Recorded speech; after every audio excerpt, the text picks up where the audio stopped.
दोस्तों, केदारनाथ धाम के दर्शन हो या फिर बाढ़ के वक्त मुख्यमंत्रियों का दौरा, वो पवन हंस के ऑरेंज व्हाइट रंग के हेलीकॉप्टर्स ही हैं जो इन दुर्गम इलाकों पर उड़ान भरते नजर आते हैं। वैसे इस कंपनी की कहानी भी भारत पेट्रोलियम, एयर इंडिया और बीएसएनएल जैसी ही है, जिसे सालों घाटे में चलाने के बाद सरकार अब बेचने का फैसला कर चुकी है।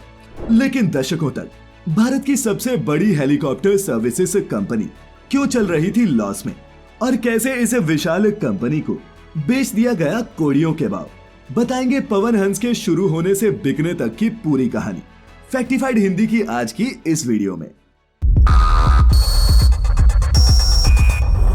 फैक्टिफाइड, फैक्ट्स ऑन योर फेस।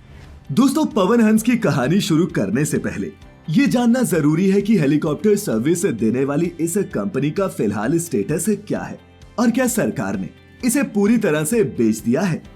तो आपकी जानकारी के लिए बता दूं कि सरकार ने इस कंपनी में अपनी 51% हिस्सेदारी को बेच दिया है 211.14 करोड़ में, वो भी स्टार 9 मोबिलिटी प्राइवेट लिमिटेड नाम की एक कंपनी को। सरकार के 51% शेयर खरीदने के बाद अब इस कंपनी का पूरा control star 9 mobility private limited के पास जा चुका है और कंपनी में होने वाले सभी तरह के चेंजेस और इससे जुड़े हर डिसीजन पर कंट्रोल इसी कंपनी का होगा। इसके अलावा पवन हंस का बाकी का बचा 49% शेयर अब भी ओएनजीसी के पास ही है। दोस्तों, यहाँ पर आपको यह भी बता दूं कि स्टार 9 मोबिलिटी एक कंपनी नहीं बल्कि एक ग्रुप है जिसमें बिग चार्टर प्राइवेट लिमिटेड, महाराजा एविएशन प्राइवेट लिमिटेड और अल्मास ग्लोबल अपॉर्चुनिटी फंड शामिल है। तो चलिए अब जानते हैं इस कंपनी का इतिहास और ये कि पवन हंस को कब और क्यों शुरू किया गया। 15 अक्टूबर 1985। दोस्तों, यही वो दिन था जब पहली बार पवन हंस को सरकार ने अपनी ही एक कंपनी ओएनजीसी के साथ मिलकर रजिस्टर किया। तब इस फर्म का नाम हेलीकॉप्टर कॉर्पोरेशन ऑफ इंडिया था, जिसे 1987 में बदलकर पवन हंस कर दिया गया। शुरुआती दिनों में इसमें 78% से ज्यादा हिस्सेदारी सरकार की थी, लेकिन फिर कुछ सालों बाद सरकार ने अपना शेयर घटाकर 51% कर दिया और इस तरह ओएनजीसी की हिस्सेदारी बढ़कर 49% पर पहुंच गई। दोस्तों, पवन हंस को शुरू करने का मेन कारण ओएनजीसी की जरूरतों के लिए विदेशी हेलीकॉप्टर पर निर्भरता को खत्म करना था और हुआ भी ऐसा ही। पवन हंस ने रजिस्टर होते ही ओएनजीसी के कामों के लिए हेलीकॉप्टर सर्विसेज देना शुरू कर दिया। ओएनजीसी के लिए तेल और गैस की रिसर्च से जुड़ी गतिविधियां हो या फिर अधिकारियों को एक जगह से दूसरी जगह ले जाना, पवन हंस ओएनजीसी के पूरी तरह से काम आ रही थी। लेकिन बाद में कंपनी नॉर्थ ईस्ट राज्यों में सरकारी कामों के लिए भी अपनी सर्विसेज देने लगी, जैसे दुर्गम इलाकों में कनेक्टिविटी के लिए, सर्च एंड रेस्क्यू ऑपरेशंस के लिए और डिजास्टर मैनेजमेंट के लिए। यहाँ तक कि ये कंपनी मुख्यमंत्रियों के वीआईपी दौरों के लिए भी अपनी सर्विस देने लगी। यही नहीं, साल 2006 से 2010 के बीच कंपनी ने डॉल्फिन N3, Mi-172 और B3 हेलीकॉप्टर्स को भी अपने बेड़े में शामिल किया और उस वक्त फर्म के बेड़े में हेलीकॉप्टर्स की संख्या 50 हो गई थी। अब सवाल ये कि जब सब कुछ ठीक चल रहा था तो 10 लाख से ज्यादा फ्लाइंग आवर्स वाली ये सरकारी कंपनी अचानक घाटे में कैसे चली गई। तो दोस्तों, सिविल एविएशन मिनिस्ट्री की एक रिपोर्ट के मुताबिक हेली सर्विसेज देने वाली ये कंपनी हमेशा फायदे में ही रहती थी और इस मुनाफे को देखते हुए ही 2027 तक इसे 100 हेलीकॉप्टर्स वाली कंपनी बनाने की प्लानिंग थी। लेकिन 2018-19 में इसे 69 करोड़ रुपए का घाटा हुआ, जिसके बाद लॉस इतना बढ़ गया कि उससे उभरने के लिए सरकार ने कंपनी में अपनी हिस्सेदारी को ही बेच दिया। तो चलिए अब जानते हैं कि ये कंपनी घाटे में गई क्यों। तो दोस्तों, अगर मैं आपसे पूछूं कि हेलीकॉप्टर रेंट पर लेते वक्त सबसे पहले आप क्या देखते हैं, तो जाहिर तौर पर आपका जवाब सेफ्टी होगा। और जिसे हेलीकॉप्टर सर्विस के नाम 51 मौतों का रिकॉर्ड हो और जो एक्सीडेंट्स के लिए बदनाम हो, भला उससे सफर कौन करना चाहेगा। भले ही पवन हंस अपनी ऑफिशियल वेबसाइट पर सुरक्षा को एक फ्लाइट ऑपरेशन का अहम हिस्सा बताती हो, लेकिन सच्चाई ये है कि सुरक्षा के लिहाज से इस कंपनी का रिकॉर्ड बहुत खराब रहा है।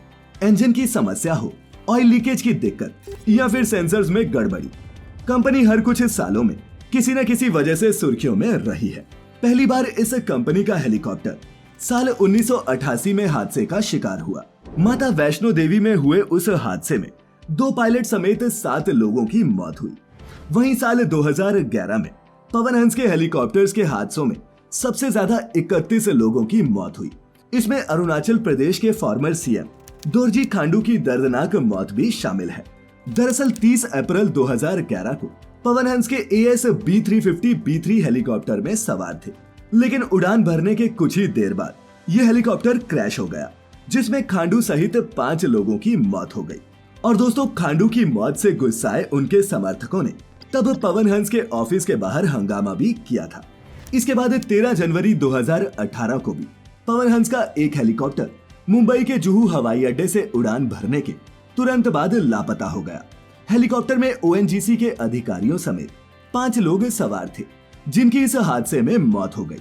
और अब तक पवन हंस के 20 से ज्यादा हेलीकॉप्टर्स एक्सीडेंट के शिकार हो चुके हैं, जिनमें कुल 91 लोगों की मौत हो चुकी है, जिनमें 60 पैसेंजर्स, 27 पायलट और 4 क्रू मेंबर्स शामिल हैं। यही नहीं, पवन हंस की हेलीकॉप्टर दुर्घटनाओं को लेकर DGCA ने 2018 में एक रिपोर्ट जारी की थी, जिसमें यह बताया गया था कि इन हेलीकॉप्टर एक्सीडेंट्स के पीछे जरूरी मेंटेनेंस का ना होना और सुरक्षा मानकों को फॉलो नहीं करने जैसे कारण शामिल हैं। अब जरा आप ही सोचिए, जिस हेलीकॉप्टर सर्विस का रिकॉर्ड इतना खराब हो, उसके हेलीकॉप्टर से सफर कौन ही करना चाहेगा। वैसे अगर एक्सीडेंट्स को हटा दें तो पवन हंस के इस हेलीकॉप्टर्स की कई खासियतें भी हैं। ये न सिर्फ एशिया की सबसे बड़ी हेलीकॉप्टर कंपनी है जो अपने ग्राहकों को अलग अलग तरीके की सेवाएं देती है, बल्कि इस कंपनी के हेलीकॉप्टर्स स्पेशल तौर पर मुश्किल इलाकों में भी उड़ान भरते हैं। फिर चाहे वो रेस्क्यू ऑपरेशन करना हो या फिर हिमालय की चोटियों को चीरकर दुर्गम इलाकों में जाना हो। वैष्णो देवी, बद्रीनाथ और केदारनाथ जैसे धार्मिक स्थलों पर जाने के लिए पवन हंस के हेलीकॉप्टर्स का ही इस्तेमाल किया जाता है। और दोस्तों, ऐसा भी नहीं है कि सरकारी हेलीकॉप्टर कंपनी को सरकार ने घाटे से उभारने की कोशिश नहीं की, बल्कि कई तरह के प्रोजेक्ट्स और प्लान्स बनाए गए। जैसे 2017 में शुरू की गई लोकल कनेक्टिविटी स्कीम उड़ान से पवन हंस को बूस्ट करने की कोशिश की गई, लेकिन हेलीकॉप्टर्स की हालत सही नहीं होने के चलते पवन हंस उड़ान योजना में हिस्सा तक नहीं ले पाई, जबकि इस योजना का प्राइवेट कंपनियों ने जमकर फायदा उठाया और मोटा मुनाफा भी कमाया। इसके अलावा साल 2018 में 5 राज्यों के विधानसभा चुनाव और 2019 के लोकसभा चुनाव के लिए सभी पार्टियों ने हेलीकॉप्टर्स बुक करवाए, लेकिन यहाँ भी कंपनी के मैनेजमेंट की नाकामियों के चलते पवन हंस नाकाम रही और यहाँ भी प्राइवेट कंपनीज ने बाजी मार ली। और अब पवन हंस को इस घाटे से उभारने का जिम्मा 6 महीने पहले ही बनी स्टार 9 मोबिलिटी प्राइवेट लिमिटेड के कंधों पर डाल दिया गया है। खैर, आपको क्या लगता है, प्राइवेट होने के बाद गर्दिश में चल रहे पवन हंस के सितारे क्या फिर से बुलंद हो पाएंगे या फिर इसका हाल पहले से और बेहाल हो जाएगा?